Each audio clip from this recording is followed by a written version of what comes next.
The main thing about this is obviously mobilization. You can bring it anywhere. You can drop it at a job site. You can have your fuel supplier come out and fill it up, or you can legally bring it to a fuel supplier and get fuel and DEF in it. And the main thing in California is being legal. All the diesel is in different compartments, and if you go down the road, you can shut the valves off, and then you can transport it safely and be within the criteria of the California regulations. Anyone in the company can hook up to this and go down the highway if we need to take it to another job site. So it gives us the flexibility that way that not one person has to have a specific license, and that we're able to mobilize it quicker and easier.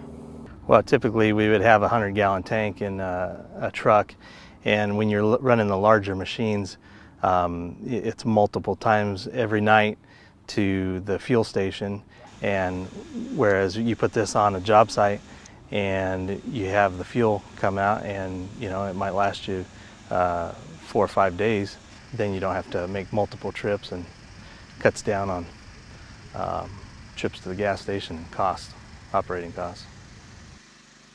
The nice thing about having a large quantity of fuel is if you know the fuel's going up that week, then you can stock up on the fuel and kind of create your own destiny that way with the money savings. We're thinking about actually getting another one, an all polished stainless model.